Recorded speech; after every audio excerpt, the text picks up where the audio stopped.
पुराने समय में चंदनपुर नाम का एक गांव था, जहां कालिया नाम का एक व्यक्ति रहता था जो लोगों के साथ धोखाधड़ी करता था। वो घर में अकेले ही रहा करता था। वो आसपास के गांव से कुछ ठक्कर लाता और फिर महीनों तक वहीं खाता रहता। जब पैसे खत्म हो जाते तो फिर से ठगने निकल पड़ता और एक दो दिन बाद किसी और को धोखा देकर लौट आता। धीरे धीरे उसकी चर्चा आसपास के गांव तक फैल गई। लोग अब धीरे धीरे कालिया से सावधान रहने लगे थे। आसपास के गांव के लोग अब आसानी से उसके जाल में नहीं फंसते थे, जिससे उसे मुश्किलें होने लगीं। वो अब अपने अकेले का भी खर्चा नहीं उठा पा रहा था और काम ना करने की आदत तो उसके परिवार में पिछली 3 पीढ़ियों से चली आ रही थी। जब उसके गांव के लोग उसे समझाते कि कालिया, अपने बाप दादा की चली आ रही आदत को छोड़ो और कुछ काम धंधा कर लो, तो वो जवाब देता कि काम धंधा करना मूर्खों का काम है। चालाक लोग मूर्खों के धन को चालाकी से खाते हैं। मैं कोई काम नहीं करने वाला। लोग उसे समझाने के बजाय सावधान रहना ही बेहतर समझने लगे। धीरे धीरे उसकी उम्र बढ़ने लगी, लेकिन उसका विवाह नहीं हुआ। कारण यह था कि गांव वाले नहीं चाहते थे कि कालिया का विवाह हो। वे चाहते थे कि उसके खानदान का यहीं अंत हो जाए। जो भी व्यक्ति अपनी बेटी की शादी के लिए आता, गांव वाले उसे पहले ही बता देते कि कालिया 1 नंबर का धोखेबाज है। इतना सुनते ही लोग भाग खड़े होते। धीरे धीरे उसके विवाह की उम्र निकलने लगी। उसने सोच लिया था कि अब गांव वाले मेरा विवाह नहीं होने देंगे और अब मेरी उम्र भी ज्यादा हो चली है। सीधे तरीके से विवाह की संभावना अब नहीं है, पर मुझे हार नहीं माननी चाहिए। उसने सुन रखा था कि सोनपुर में विश्व विख्यात मेला लगता है, जहां पशु पक्षी ही नहीं, स्त्री पुरुष भी बिकते हैं। राजा महाराजा वहां से दास दासियां खरीदते हैं। कालिया, जो एक शातिर ठग था, सोनपुर के मेले के लिए निकल पड़ा। रास्ते में उसे एक भाई बहन मिल गए। भाई अपनी सौतेली बहन को उसके ननिहाल छोड़ने जा रहा था। रास्ते में बारिश शुरू हो गई तो उन्हें एक छोटे से मंदिर में शरण लेनी पड़ी। वहीं पर कालिया भी आ गया और बारिश रुकने का इंतजार करने लगा। वैसे बारिश का मौसम नहीं था, लेकिन बेमौसम बारिश ने उन्हें रात में भी वहीं ठहरने के लिए मजबूर कर दिया। लड़की का भाई कालिया से बोला, भाई, मैं पास के गांव में कुछ खाने का प्रबंध करने जाता हूं। दरअसल हम दोनों ने सुबह से ही कुछ खाया पिया नहीं है। तुम मेरी बहन का कुछ देर तक ख्याल रखना, मैं तुरंत ही भोजन का प्रबंध करके लौटता हूं। यह कहकर वो गांव की ओर चला गया। उसके जाने के बाद कालिया लड़की से बोला, क्या यह लड़का तुम्हारा सगा भाई है? लड़की बोली, हाँ हाँ, मेरा सगा भाई है, पर तुम ऐसा क्यों पूछ रहे हो? कालिया बोला, कुछ नहीं, बस ऐसे ही पूछ लिया। दरअसल मुझे कुछ शंका हुई थी। मेरे गांव में एक सौतेला भाई अपनी सौतेली बहन से बहुत प्यार करता था। एक दिन वो उसे उसके ननिहाल छोड़ने गया था, लेकिन ननिहाल में ना ले जाकर उसने उसे सोनपुर के मेले में बेच दिया। बेचारी सीधी सादी थी, भाई की चिकनी चुपड़ी बातों में आ गई। पता नहीं उसे कोठे वालों ने खरीद लिया या कोई राजा महाराजा उसे दासी बनाकर ले गया, या फिर कोई आदमी उसे अपनी पत्नी बनाने के लिए खरीद कर ले गया। जमाना बड़ा खराब है, यहां भाई बहन भी अपने नहीं होते। इतना सुनकर लड़की के मन में शंका होने लगी कि सौतेला भाई मुझे ननिहाल ना ले जाकर कहीं बेच ना दे। अगर मुझे बेच दिया तो मेरी जिंदगी बर्बाद हो जाएगी। मैं किसी गरीब के साथ एक रोटी खाकर गुजारा कर लूंगी, लेकिन बिकने से तो बच जाऊंगी। उसे लगने लगा कि उसकी सौतेली मां ने साजिश के तहत भाई को भेजा है। भला हो इस आदमी का जो मुझे सही समय पर बता दिया। वो कालिया से बोली, दरअसल ये मेरा सौतेला भाई है, क्या तुम्हें लगता है कि वो मुझे बेच सकता है? कालिया बोला, मुझे पूरा विश्वास है कि वो तुम्हें बेचेगा। लड़की घबराकर बोली, मैं तुम्हारे साथ भी जिंदगी बिताने को तैयार हूं, बस तुम मुझे बिकने से बचा लो। कालिया बोला, काम तो बहुत कठिन है, पर नेक काम में आदमी को जान की परवाह भी नहीं करनी चाहिए। तुम रात को सोना नहीं, हम आधी रात को चुपके से यहां से भाग चलेंगे। थोड़ी देर बाद लड़की का भाई वापस आ गया। वो साथ में खाना लेकर आया था। तीनों ने खाना खाया और सोने चले गए। कालिया बोला, भाई, हमारे साथ एक लड़की है, इसका ध्यान रखना है।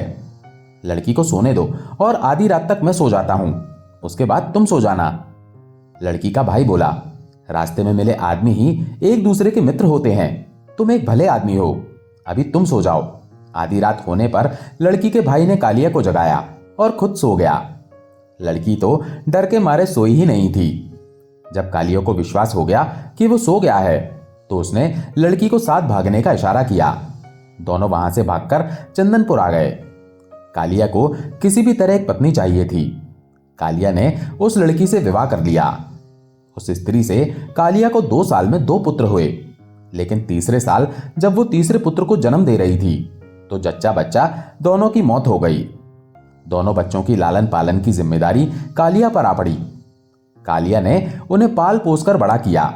दोनों अब सियाने हो चुके थे और उन्होंने अपने पिता के सारे गुण सीख लिए थे और वो ठगी में माहिर हो गए थे।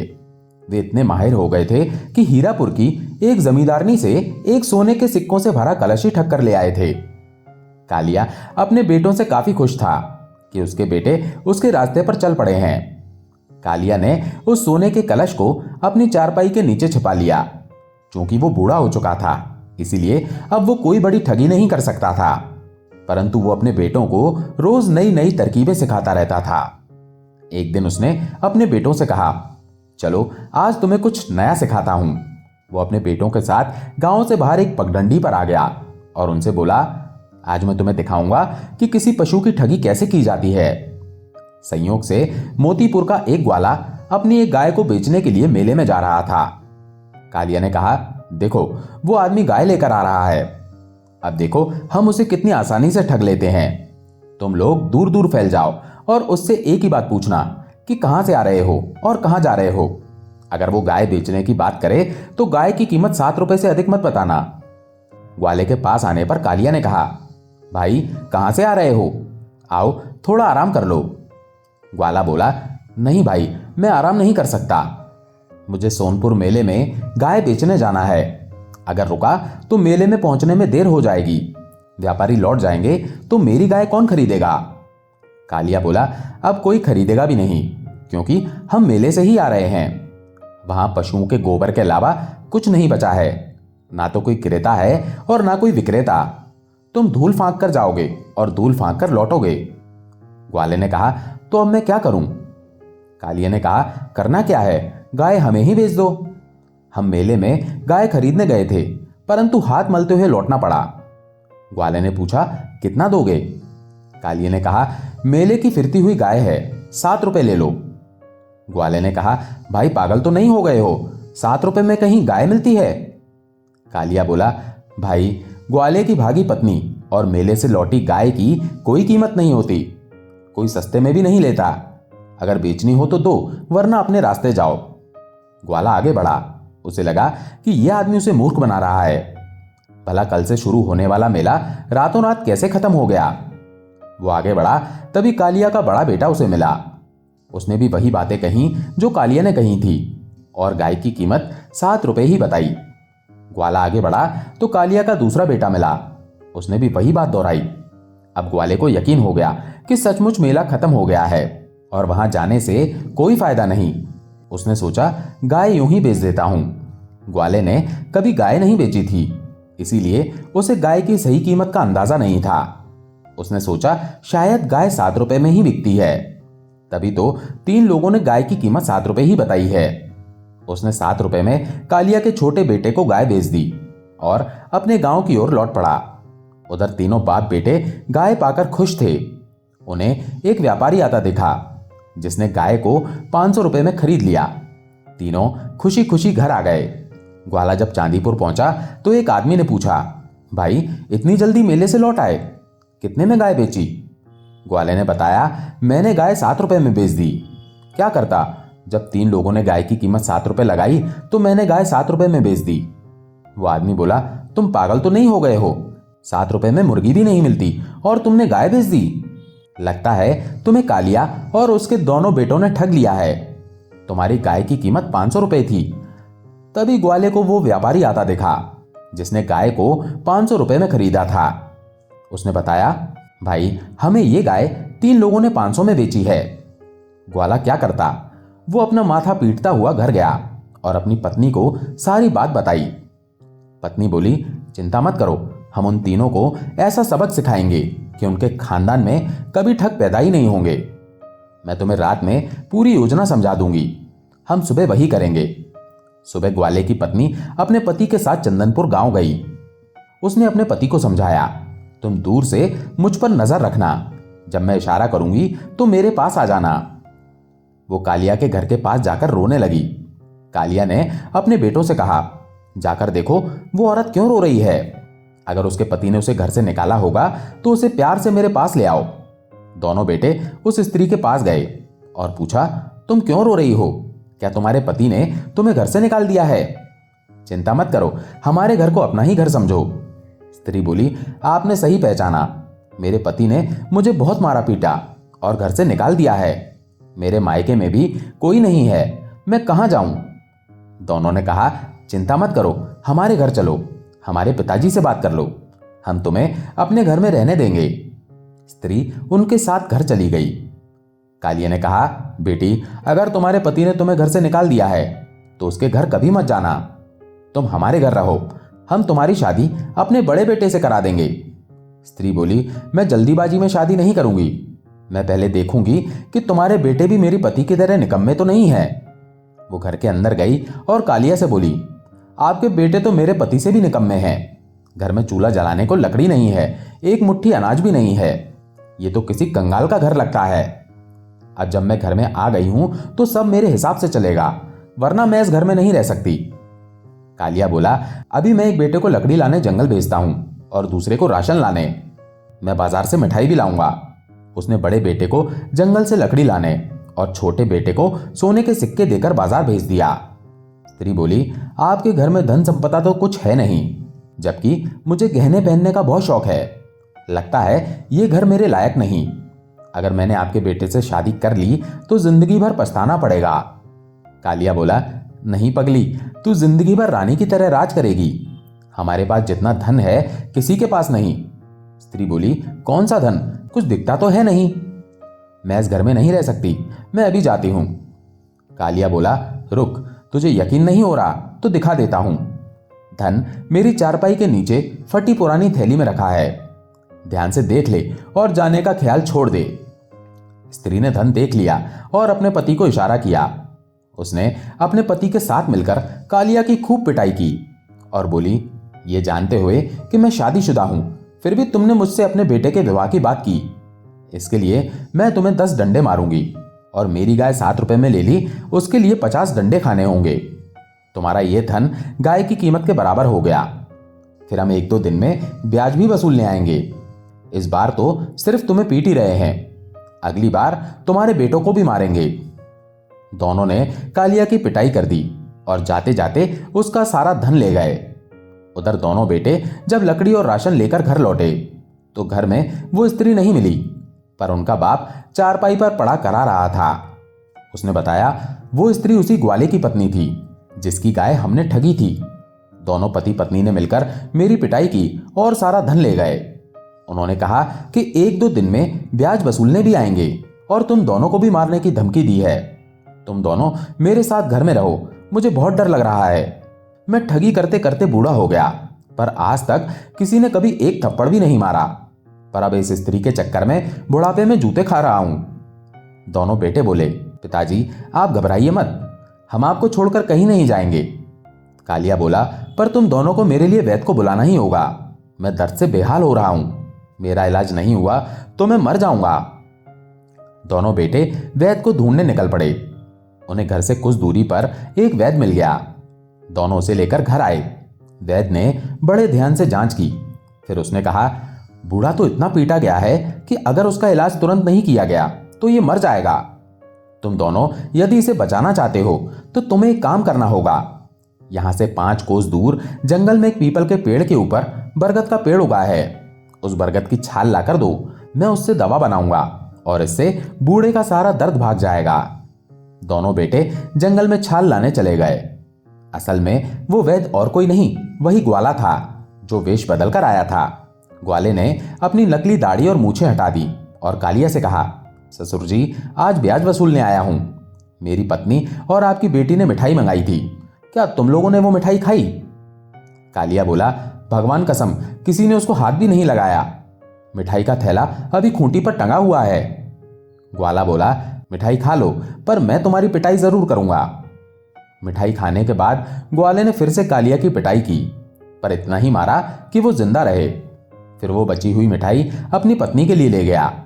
जाते जाते उसने कहा, हर 2-4 रोज में तुमसे मिलता रहूंगा और तब तक आता रहूंगा जब तक तुम्हारे बेटे ठगी छोड़कर कोई और काम धंधा नहीं कर लेते। थके हुए दोनों बेटे जब जंगल से छाल लेकर आए तो कालिया ने बताया, बेटा वो वैद नहीं था, वो ग्वाला ही था। उसने मिठाई भी खा ली और फिर से मुझे मारा।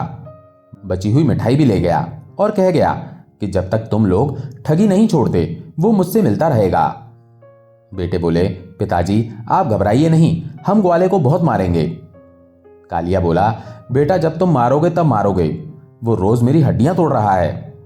अब उसके पास इतना धन हो गया है कि उसे जिंदगी भर और कोई काम नहीं करना है।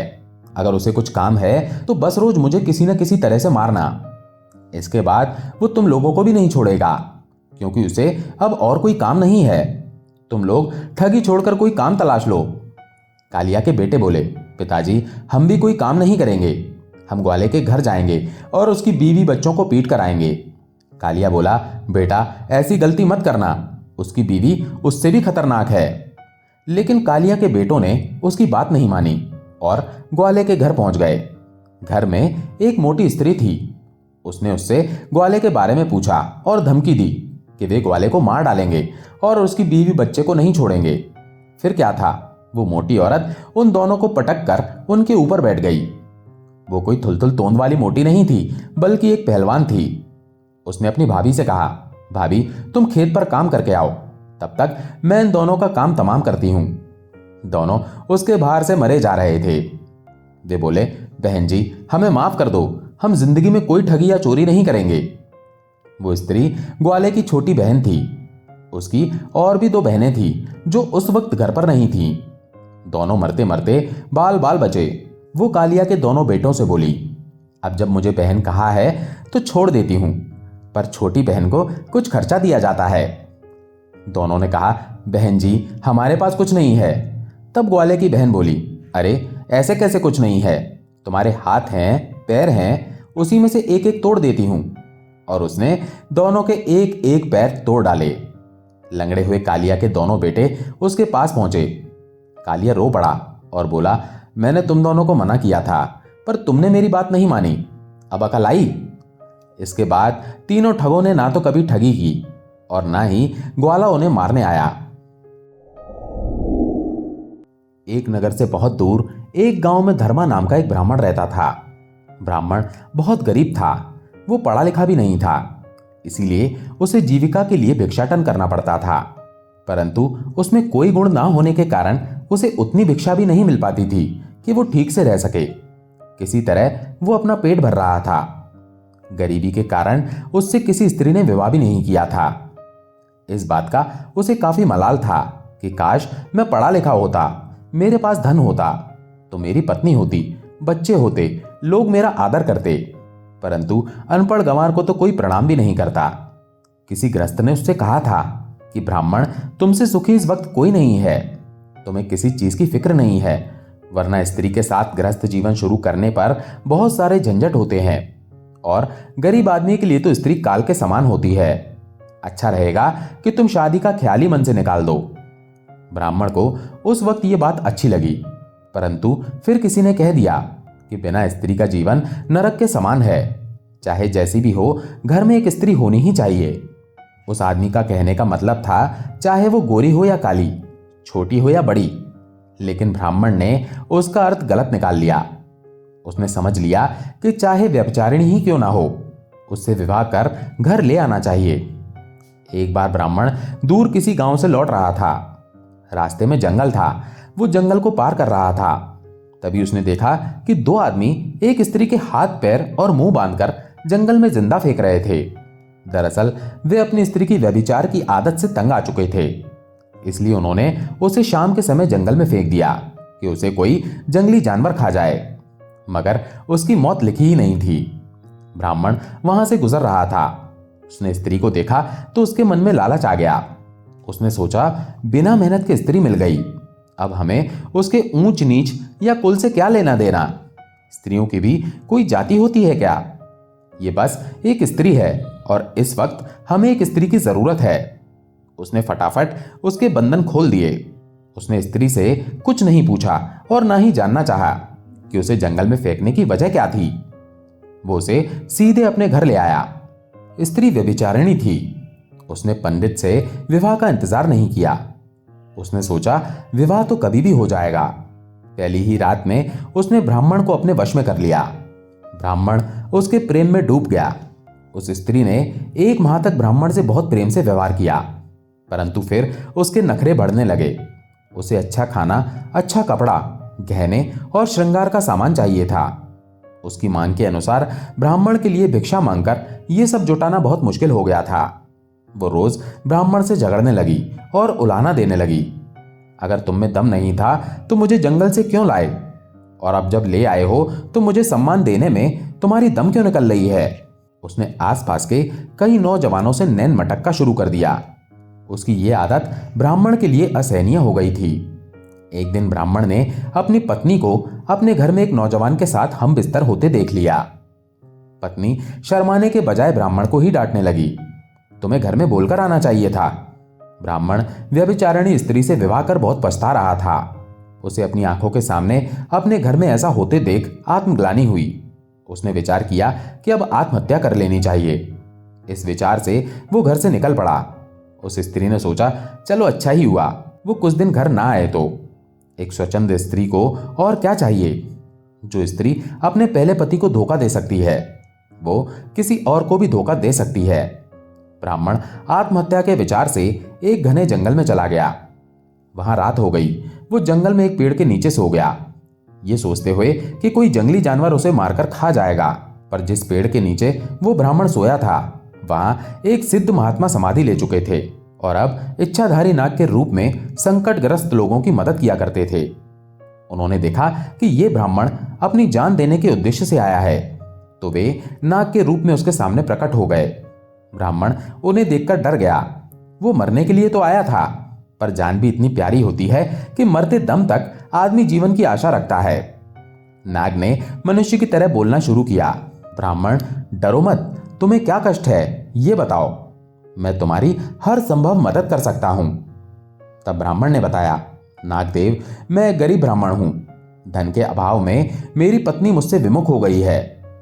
घर में खाने को अन्न नहीं है। मुझे कोई भिक्षा भी नहीं देता। मेरे पास मरने के अलावा कोई विकल्प नहीं है। नाग ने कहा, मैं तुम्हें धन प्राप्ति का उपाय बताता हूं। यहां से कुछ दूर एक पहाड़ी पर एक राजा राज करता है। उसके राज्य में हमेशा प्राकृतिक विपदाएं आती रहती हैं। उसे मौसम की सही जानकारी रखने वाले एक सलाहकार की जरूरत है, जो उसे सही जानकारी दे सके।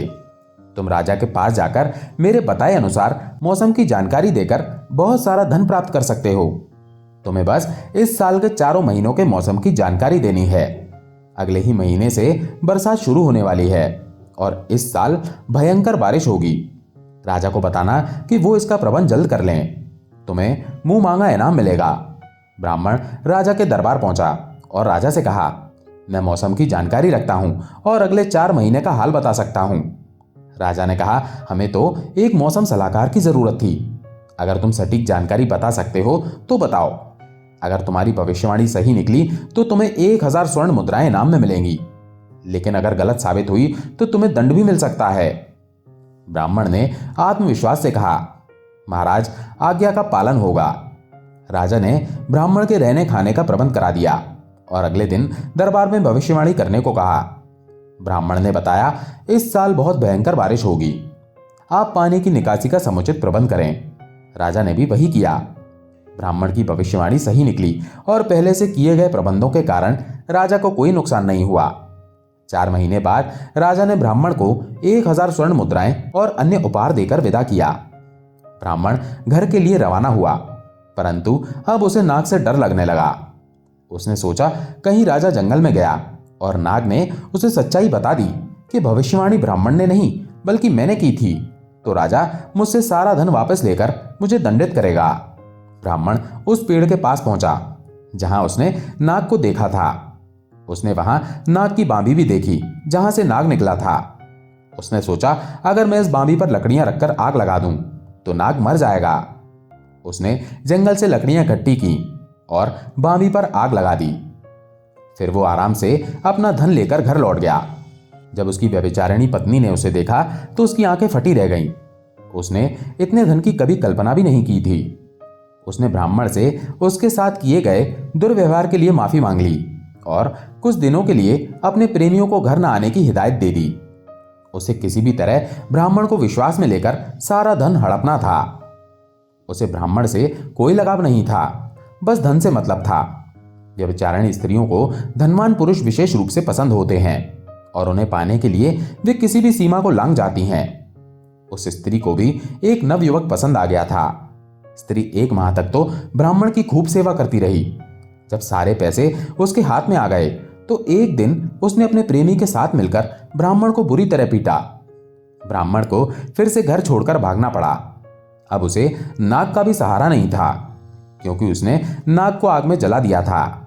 ब्राह्मण भागते भागते उसी पेड़ के पास पहुंचा जहां उसने नाग को जलाया था। उसे विश्वास था कि नाग मर गया होगा, परंतु नाग वहां पहले से मौजूद था। जब नाग ने ब्राह्मण को अपनी ओर आते देखा तो उसने सोचा कि अब इस दुष्ट को सबक सिखाना चाहिए। यह ब्राह्मण मुझे नुकसान पहुंचाने की कोशिश कर चुका है, जबकि मैंने हमेशा इसकी मदद ही की है। यह व्यभिचारिणी स्त्री की संगत से पूरी तरह पथभ्रष्ट हो चुका है। अब इसे अपने किए का फल अवश्य मिलना चाहिए। नाग ब्राह्मण के सामने प्रकट हुआ। नाग को जीवित देखकर ब्राह्मण बहुत डर गया। उसने सोचा कि आज नाग उसे जीवित नहीं छोड़ेगा। वो भागना चाहता था, पर नाग से बचकर कहां जा सकता था। ब्राह्मण अपनी गलती के लिए माफी मांगने लगा। नाग ने उसे सांत्वना दी और कहा, मैं तुम्हें नुकसान नहीं पहुंचाऊंगा। हाँ, इस बार अगर तुम्हें फिर से धन की आवश्यकता है तो तुम राजा के पास जाओ और भविष्यवाणी करो कि इस बार भयंकर सूखा पड़ने वाला है। राजा समुचित प्रबंध करें और जलाशयों को भरकर रखें। ब्राह्मण राजा के पास पहुंचा। राजा को भी ब्राह्मण का इंतजार था, क्योंकि वर्षा शुरू होने वाली थी और उसे अभी तक मौसम की भविष्यवाणी नहीं मिली थी। राजा ने 4 महीने के लिए ब्राह्मण को अपने साथ रखा। ब्राह्मण ने भविष्यवाणी की, इस बार भयंकर सूखा पड़ेगा। जलाशयों को पहले से भरकर रखें और पानी का प्रबंधन अच्छे से करें। लेकिन इस बार उल्टा हो गया। बहुत भारी बारिश हुई, जिससे हजारों लोग बह गए। बाढ़ में राजा का एक राजकुमार भी डूब गया। ब्राह्मण की गलत भविष्यवाणी के कारण राजा उस पर बहुत क्रोधित हुआ और उसे फांसी पर चढ़ा दिया गया। दोस्तों, आपको ये कहानी पसंद आई हो तो कृपया इसे लाइक और शेयर करें। हमारे चैनल को सब्सक्राइब करना ना भूलें और बेल आइकन को दबाएं ताकि आपको हमारी सभी नई कहानियों की जानकारी मिल सके। धन्यवाद।